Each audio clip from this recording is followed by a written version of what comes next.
Une lampe de poche est soudainement tombée par terre. La petite fille a rapidement ajusté sa direction. Heureusement, elle a réagi rapidement, si bien que les ravisseurs ne l'ont pas remarqué. Mais, de façon inattendue, l'un d'eux a senti que quelque chose clochait. Il a allumé toutes les lumières et s'est dirigé vers le pied du lit. La jeune fille était si effrayée qu'elle ferma les yeux et se recroquevilla désespérément sur elle-même. Elle ne pouvait pas imaginer ce qui allait se passer ensuite. Heureusement, les ravisseurs ont scruté la pièce et n'ont pas regardé sous le lit, mais ont plutôt regardé la patronne blessée allongée sur le lit. Il s'avère que lorsqu'ils s'étaient introduits dans la maison, ils avaient malheureusement croisé le chemin du petit ami de la fille. Pour ne pas exposer sa petite amie, le petit ami s'est battu pour sa vie. Voyant leur chef blessé, Ellie devina que son petit ami allait très mal. En pensant à cela, la fille ne pouvait s'empêcher de laisser ses larmes couler. Mais l'idée de pleurer faisait du bruit. Elle s'empresse donc de fermer les yeux et de retenir ses larmes. Juste au moment où la fille pensait qu'elle allait être piégée là pour toujours, tous les autres hommes de main ont été envoyés en bas pour nettoyer le sang. Et il ne restait plus qu'un effrayant chauve dans la pièce, qui s'occupait des blessures de leur chef. En voyant les graves blessures du chef, le chauve a soudain eu l'idée de chercher en ligne des moyens de soulager la douleur. Mais il a accidentellement renversé le sac posé sur le tabouret. Lorsque le téléphone à l'intérieur du sac a été exposé, l'espoir de la fille s'est rallumé, tandis que le gars chauve se concentrait sur internet.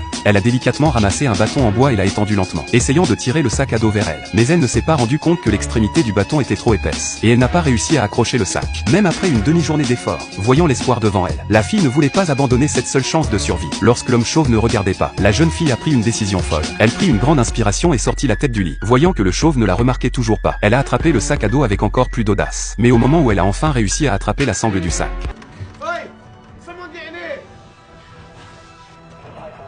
bien qu'elle ait réussi à obtenir le sac à dos, elle était trop effrayée pour bouger. Ce n'est que lorsqu'une personne est montée parler au gars chauve qu'elle osa sortir son téléphone et commencer à rédiger un message de détresse. Mais qui aurait cru que juste au moment où elle était en train de rédiger, son téléphone s'éteignit complètement faute de batterie. Son seul espoir de survie a été réduit à néant. À ce moment-là, deux ravisseurs s'approchèrent lentement du lit. Il s'avéra que le chauve avait trouvé une bonne idée. Tant que l'extrémité du lit était surélevée, la plaie ne continuerait pas à saigner. Il appela ses complices pour apporter quelques livres et les mettre au pied du lit. Voyant qu'elle allait être exposée, la fille n'eut d'autre choix que de fermer les yeux et d'attendre son destin.